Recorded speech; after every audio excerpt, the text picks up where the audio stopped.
4. Have to share room with big sis. Room is tiny, so we constantly bitch about having each other's stuff in our zones. She gets a huge plant leaf thing from IKEA with her allowance that she saved up. Hangs it on the wall between our beds, so it's kind of like a partition. First night it's up, I'm staring up at it from bed. Sort of at an angle, so I'm looking partially underneath it, if that makes sense. It makes a really weird shadow on the ceiling that looks like someone looking over the edge of it. It freaked me out, but I didn't say anything. I would have just gotten laughed at. Every night for like 6 months, I look up at this thing and think how weird this shadow is. Can't figure out what it is, seemingly no cause for it. One night, I'm looking at it and I almost convince myself I can see eyes. Almost like that reflection animal eyes have, but way duller. Actually, getting kind of freaked out. Suddenly I hear from my sister's bed, "You see it too, right?" Both of us flip out and turn on the light. Of course, nothing there.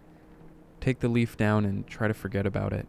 Turns out she'd been seeing it for months, always in the same spot, always looking down at me. Alright, I have a story for you all. Being Native American living in the States. Recently I had my first son, so I was juggling work and being with him and my girlfriend. Yes, I'm Native American and successful, sue me. Remember hearing from my mother about Nupa, usually two beings that came to parents when they have children. Remember one time being told I woke up screaming from a nap with bite marks all over my body. Scary shit. More scared for my son though. It starts a month or two later. First I'll see something duck around the corner when I'm doing something. Then I'll hear my son amused and sounds like he's playing with something. Not really out of the ordinary, but I put him down for a nap 20 minutes ago and he naps for about an hour to an hour and a half. Go check on him.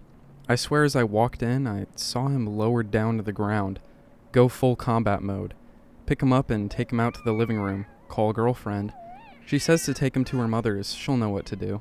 Go to her mother's. She starts talking to me about Nupa. She says it's a part of some parents when they have children. Shit, I can't do anything. Go back home. Keep son close in my sight as much as I can. One day I put him down for a nap. I saw one of the little fuckers. It was terrifying. It was short. Looked like a midget, except it didn't have stumpy limbs, just like a shrunk human. Except its skin looked like it was burnt and peeling off. It runs to the direction of my son's room. Our house has a hallway where the rooms are on one end and the kitchen and living room are on the other. I was coming up with the laundry when I saw it. I dropped the laundry and ran after it into my son's room. Nothing at all in my son's room. Finished the laundry with my door open. After that, I immediately got a baby monitor and constantly have it on when my son is in the room. It didn't happen as much after. It lasted longer when I was younger, my mother said. Happened for about a year and then stopped. Wife asks me to go camping. I hate the idea, but she's excited, so sure, why not? We drive to a secluded bit of land her grandparents own. Spend hours setting up the tent and campsite. We get ready. Go hiking. It rains a little and we get a little wet, so we double back. Get back just as it gets dark. Make a fire. Wife is getting a little low energy. We eat and talk for a while and then decide to go to sleep. Inflatable mattress, double sleeping bag, and we get in together. She's shivering, so I ask if she's okay. I'm fine. She keeps shivering. I don't feel good. You said you were fine. I don't want to ruin our trip. Oh boy, we get to go home. I feel her face. She's pretty hot. Well, it won't be any fun if you don't feel well. I think you may have a fever. I guess. Let's go home. Get up and get her to the car. Start it and turn on the heat. Start packing up our stuff. In the tent, deflating the mattress. The horn beeps. I run out and over to the car. She says there was something around our camp. Said they were crawling. As soon as she saw them move and was sure it was someone, she beeped the horn. I can tell she's upset, but I don't believe her though. Tell her to relax and go back to packing. Gather everything outside the tent. Step back in to roll up the mattress. Hear her yell my name. It sounded like it came from the woods. Why is she outside the car? Hear, "Help! My leg is bleeding!" Rush out. Glance at the car. Wife is asleep in the seat. Wave of fear. Hear something yell again. "Help me!" Still sounded like her, but somewhat off. Too raspy and deep. Take down the tent and just roll it up and shove it in the car. I left a few things, but got the fuck out of there. Driving a little fast. Wake wife up and have her put her seatbelt on. Get home and ask her to tell me what she saw. She said it was white, thought it was a naked person crawling behind some trees. She saw them stand up against the tree and she beeped the horn and they dropped down and ran. B-15. Parents threw me out of the house at midnight for finding drugs in my room. Like I give a fuck. Pack my backpack and get a sleeping bag. It's summer, so sleeping outside is no problem. Find a lonely spot in the industrial part of town. Put sleeping bag down on the edge of the parking lot that borders the building. Cozy little alcove. Go to sleep. Bit spooky being so alone and quiet, but fall asleep nonetheless. Wake up to hear liquid pattering down onto my sleeping bag. Rain man. Wait, I'm in the alcove. How can it be raining on me? Poke head out of the sleeping bag. Some guy pissing on me. The fuck are you doing? I yell at him for being a creep. Get out of the sleeping bag to kick his ass. He runs off like a damn Kenyan. Piss-soaked sleeping bag. Damn it. Wait, this doesn't smell like piss. It was lighter fluid.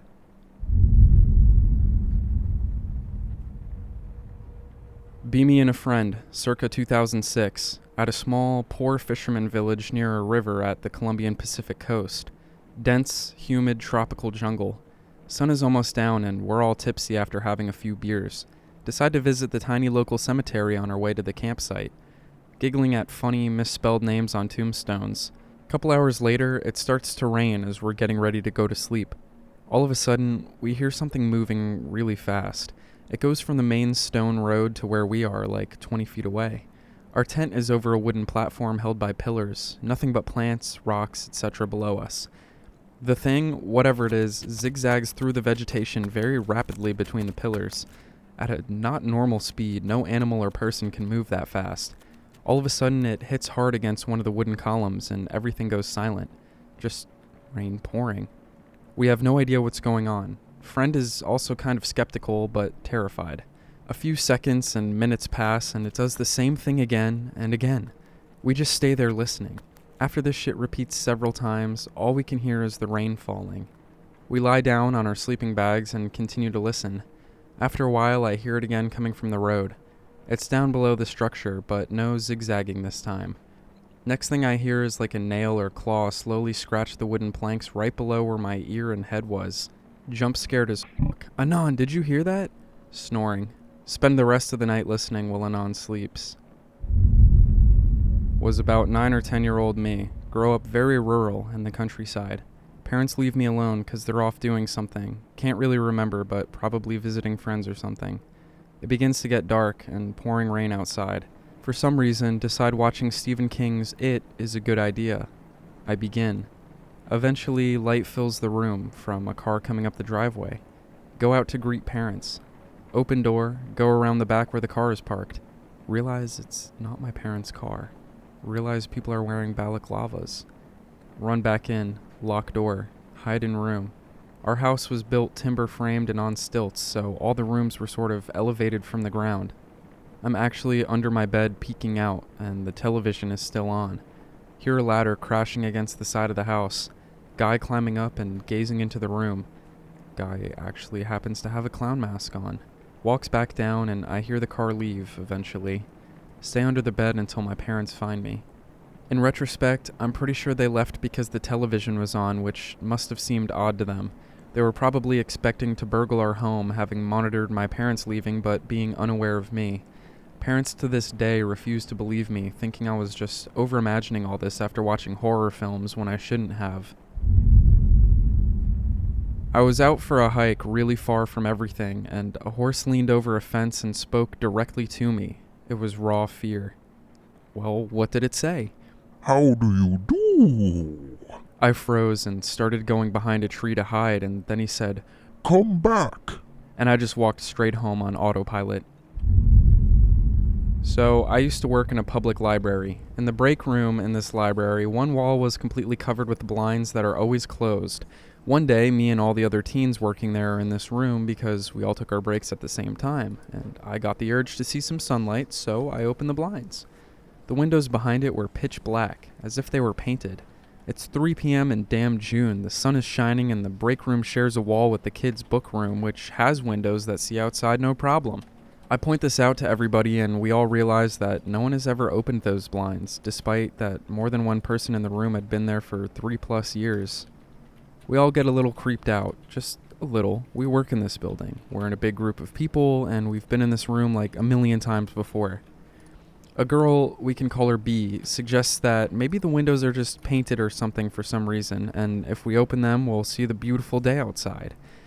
So, this coworker of mine, let's call him C, he was the big man in the room, stands up and says, "Yeah, I'll open it." And he walks right up and does so, and we did not see a beautiful day. We saw an old room that none of us were aware of. It was so dusty, I doubt it saw a human touch in 40 years. Like, the whole room was f***ing gray, it was so dusty. And this room was, get this, filled with toys. There was a big ladybug-shaped sandbox, a bicycle, there was a pile of assorted train toys. There was a small stack of thin books, like kids' books, that gave me one of those nasty, creepy feelings just looking at it. I was reminded of every creepy child I had ever seen in every movie, and I think everyone else was too, because we all looked at each other like scared and confused. And B looks in, and looks around in there and says, "Hey, there's no door to this room." I remember her saying that distinctly. It's like a damn tape recording in my head, because everything so far was just weird, but that sentence is where it got creepy. The break room was separated from this creepy room by a damn wall with windows in it. Why on earth would anybody wall off a bunch of kids' toys and install windows that looked into the walled-off room?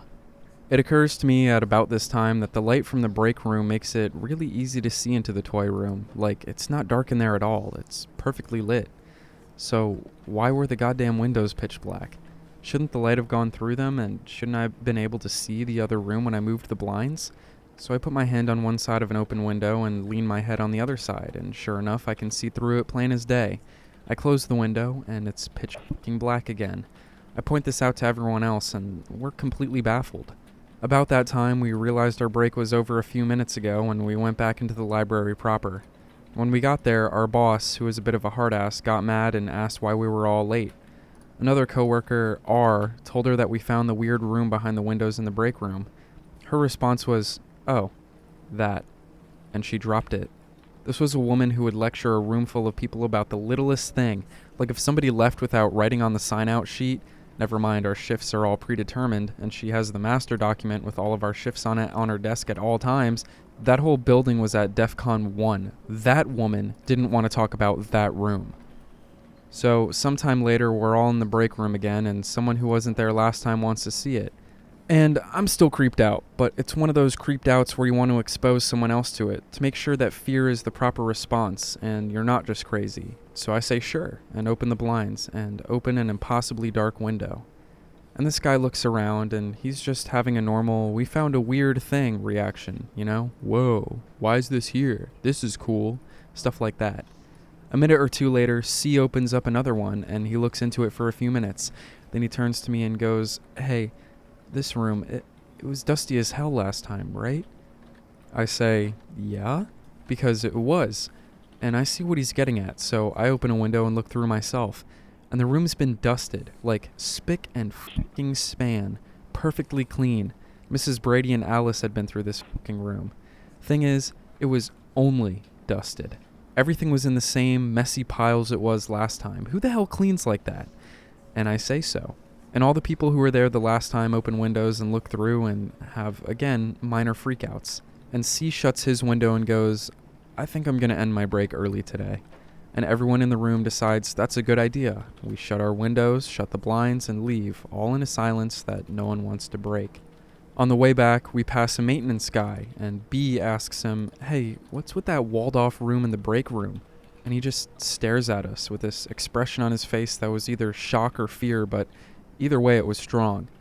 And I guess B thought he was confused because he says, "The one with all the old toys," and he cuts her off and says, Don't go in there, kids," and walks off. I didn't work the next day, but I did the Monday after. And C comes up to me that Monday and says, "We're not allowed to take breaks at the same time anymore." And a few days have passed, and I'm convinced myself that the toy room was just some crazy set of coincidences, and it doesn't matter. So I'm just responding to the news of a boss taking away an employee privilege.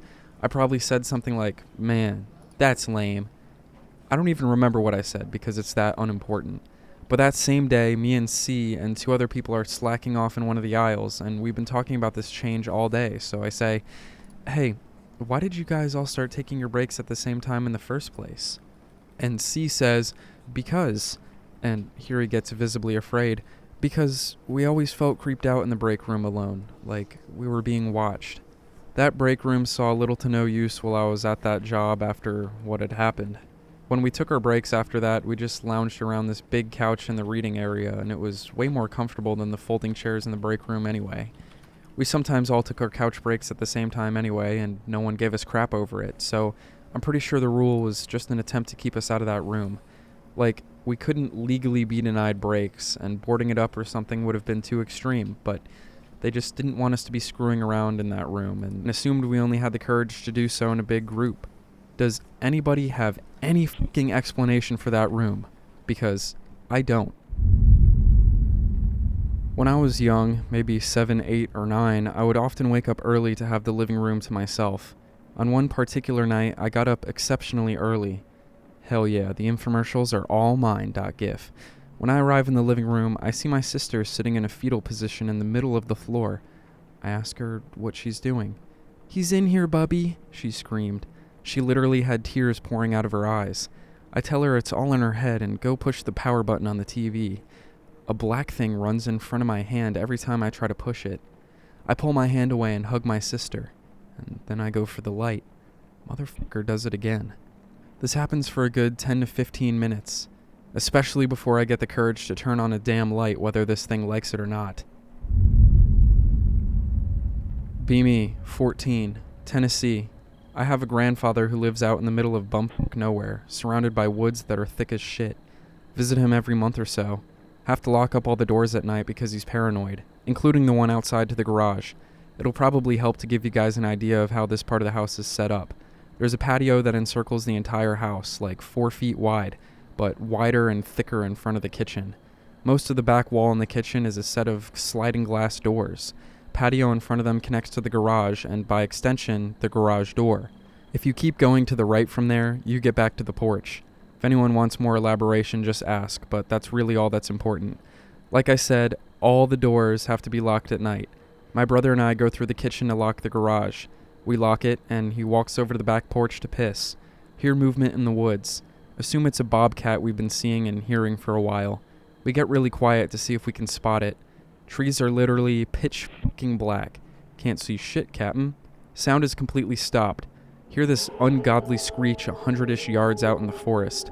We nope back inside. Back up there, I don't remember the time difference, maybe a month later? After dinner, grandfather has retired to the living room.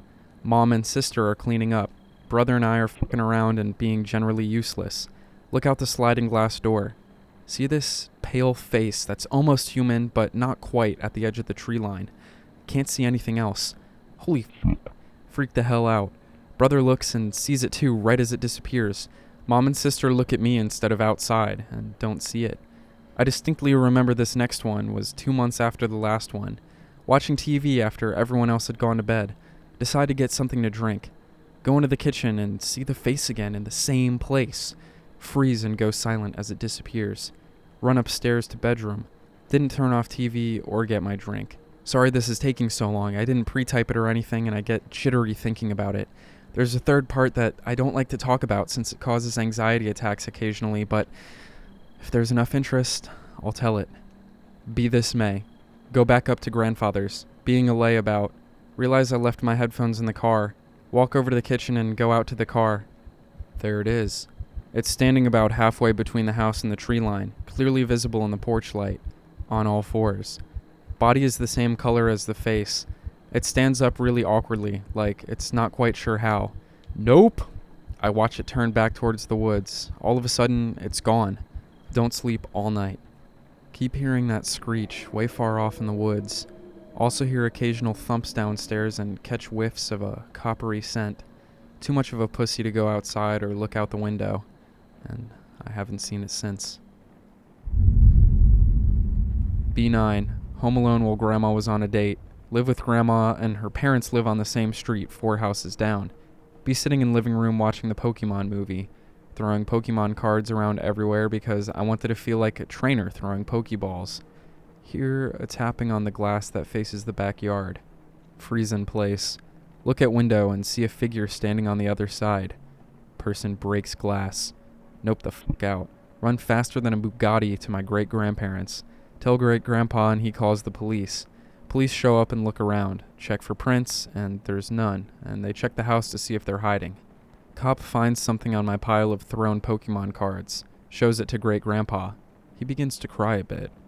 Grandma comes home not knowing shit, there were no cell phones. Police tell her everything, show her what was found on the Pokemon cards, and she breaks down and cries. Police leave, and we stay with great-grandparents until the next day when the window gets fixed. Grandma replaces all the locks and buys a gun. Don't understand why they're so scared.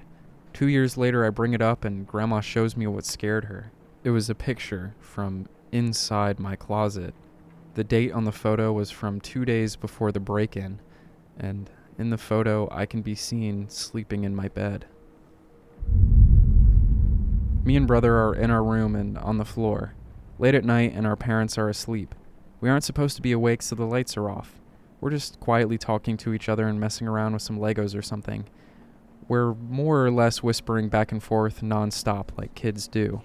Something suddenly crashes downstairs, probably the cat knocking something over.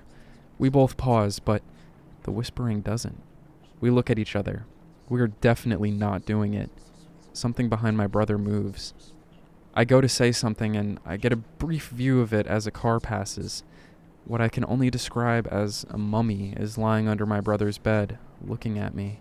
It's not a bandage-type mummy. This thing looks like a body that's been left baking in the sun for decades. It has very big teeth, and it's reaching for my brother. The whispering is the sound of its skin on the floor. I scream and jump up, turn on the light. It's there for a split second, and then it's gone. My brother thinks I'm crazy. He didn't see it. Never tell him about it. Shove a bunch of boxes and sleeping bags under his bed. Make up some shit about seeing a mouse under there, and he doesn't question it. Never saw it again.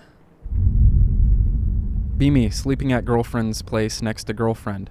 Wake up in the middle of the night and can't see anything. Realize that I'm having trouble breathing, as if someone's pressing on my chest. Suddenly, a huge urge to start raising my arms up. Start raising my arms towards the door very slowly, really confused at first. Start to feel a bit uneasy. Start to feel terrified as my arms rise up higher and higher. Start panicking and force my hands back down under the blanket so they won't rise up again. Arms start rising up even more forcefully now, as if someone's pulling them with strings. Hands are high up as they can get. Start fucking screaming and panicking. Realize I can't move aside from my arms. No reaction from my girlfriend, even though I'm screaming and hyperventilating. No memory after that aside from waking up in the morning. Explain what happened to her, and she says she didn't notice a thing. I've never had night terrors or anything of the sort before, so this shit is completely new to me. Be me, in bed with girlfriend, like 3 a.m. Wake up because I thought she was trying to talk to me. Turn on my side to face where the voice was coming from. Realize that the voice was coming from the opposite side of the bed from the wall. Try to make out what it was saying, but I can't understand a lick of it. Snuggle close to girlfriend and go back to sleep. Fast forward to the next day. Girlfriend is getting dressed in room. I'm in the kitchen eating cereal. Hear voice coming from stairwell, in between kitchen and my room. Call out to girlfriend to say that again. Tells me she thought I was the one talking. I have more weird shit like this, like once I woke up at 3-ish again and I saw the microwave open and close on its own. Well, I don't know who skinwalkers are, but I encountered someone roughly resembling one back in the day. Be me, Soviet military, border zone guard, stationed deep in the woods on an island called Nassar in the Gulf of Finland. Sorry if I butcher things. Island is small, boring really, mainly looking for illegal border crosses. Only 5 men are on the island with me. One night, while patrolling the beach, I see someone moving in the water. Think it's an Estonian refugee. Yell, "Suka bliat, Adidas track pant," twice. No reaction. See that it slowly starts to move towards the forest. Can't make out details, but the seems to be moving on all fours, but backwards? Paranoia gets to me as I shout one last time and fire a shot into the air. The fucker speeds up, so I fire at it. It reaches the forest, and I ain't going in there. I was sure I had hit it at least once. Run back to commander and report what I had seen. Nothing else happened after that, only that one comrade died of food poisoning 2 months later. Still didn't go into those woods. It might have just been another one of Gorbachev's experiments from Sector 12B that we weren't warned about. Sector 12B was a Soviet test facility started in 1969 in the border zone. It was well hidden and had high security. I only knew one man, Rain Lane, who had been in there. I asked him once, but all he said was, "Don't go near it." Not much is known about it, but supposedly it was the testing ground of biological weapons and gene mutation. The Soviets were losing in the Cold War arm race and needed a new weapon. They allegedly tried to make better soldiers. There were many rumors about the place, and many nearby inhabitants reported strange encounters. The building was half underground, and the visible area was disguised as a cement factory. In 1986, the Soviets abandoned the place. No one knows why, but they left in a hurry. Whatever they were doing in there was set free. That was around the time I was serving in the military about 30 kilometers away from the place. In the 1990s, before the Estonian military took control of the facility, a man and his son went down there to steal scrap metal. They both died of radiation poisoning. Also, I remember this. Walking down a road with Rain, patrolling as usual, 10 kilometers from the sector, heading through an abandoned uranium mining settlement. The Soviets had a plan to dig up half of Estonia to get the uranium in the northern soil, but the empire collapsed. I see a man standing on the side of the road. His face is mutilated, nose is gone, mouth is doubled in size, and no earlobes. Leprosy? I ask Rain. I hope so, for our own well-being, he replies as we walk along. Later, I found out about the sector. I went to school in the peak of the Cold War. Every week we had a lesson in which we trained for nuclear fallout. Our country was annexed by Russia, and we never wanted to be a part of it, but that didn't stop America from targeting our soil with their missiles, since there were many test facilities and rocket bases there.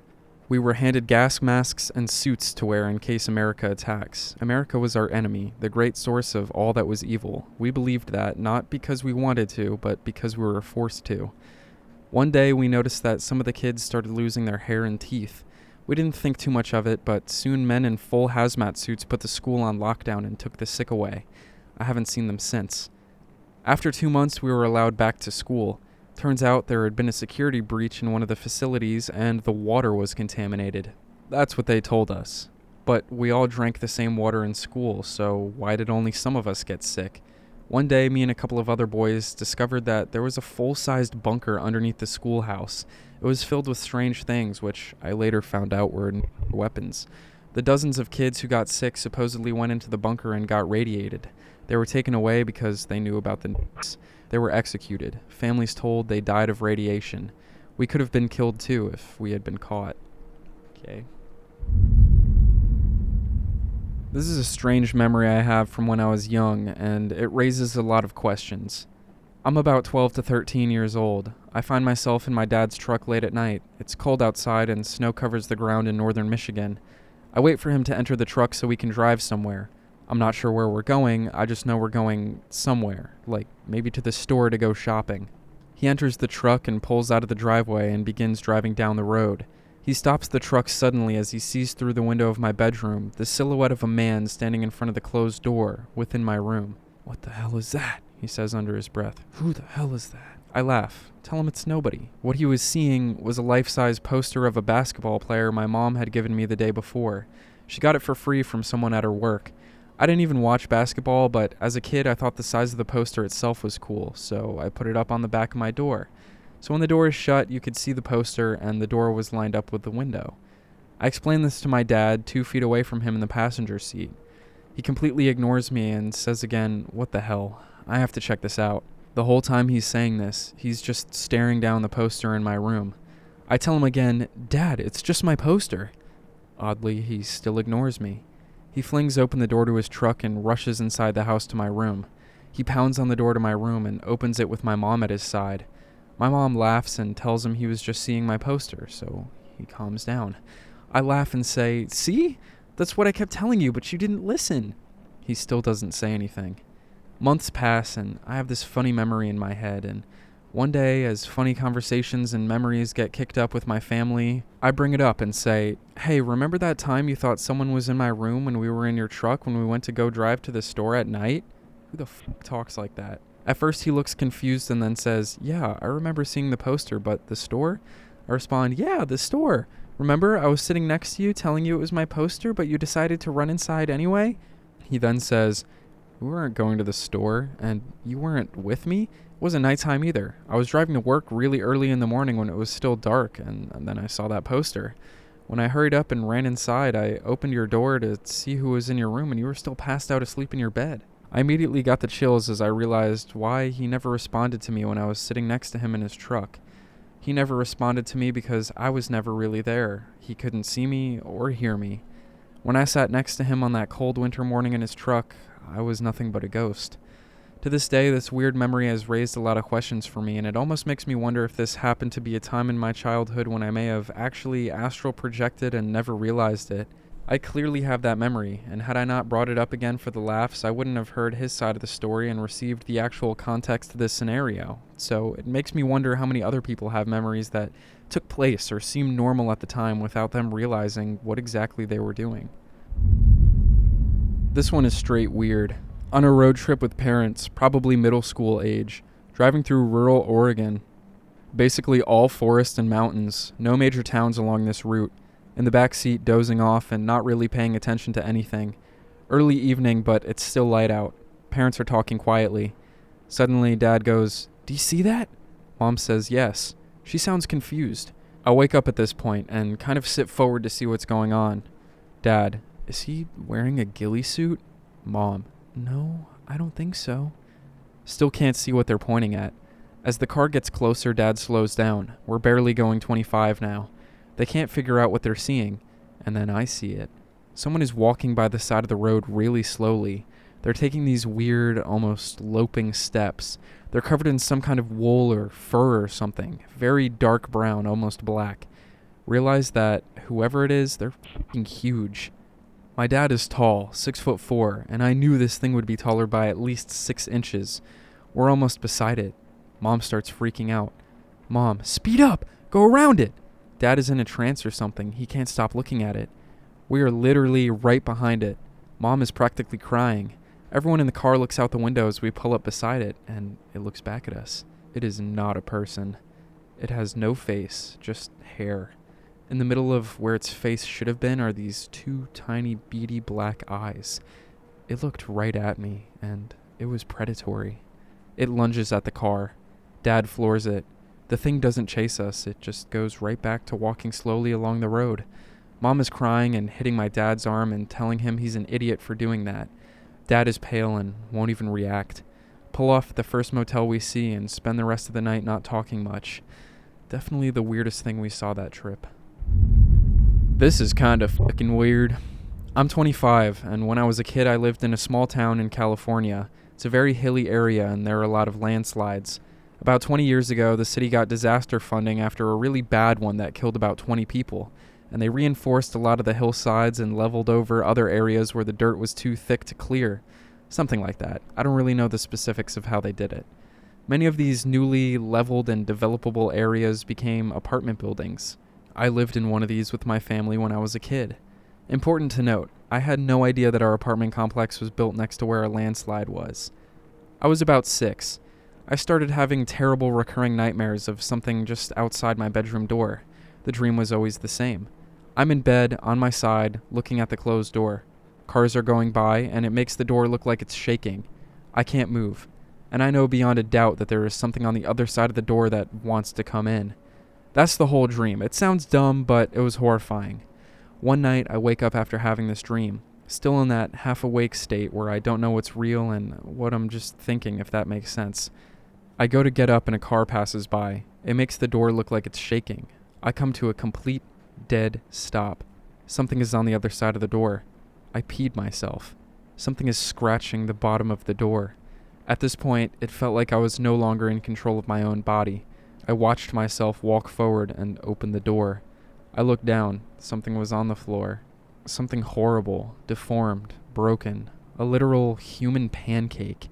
There weren't legs anymore, just strings of flesh and muscle. The head was snapped back, resting between the shoulder blades. One eye had been destroyed by a rock. The other wept blood, but I could see it looking at me. I could hear the shattered bones in its flattened spine rumbling as it reached its battered, floppy arm up to scratch at my feet. Just before it touched me, I opened my mouth and screamed as loud as I could. My mom came sprinting out of her room, and she saw it too. She started screaming, and as soon as she turned the light on, it was gone. I slept with them until we moved out a couple of weeks later.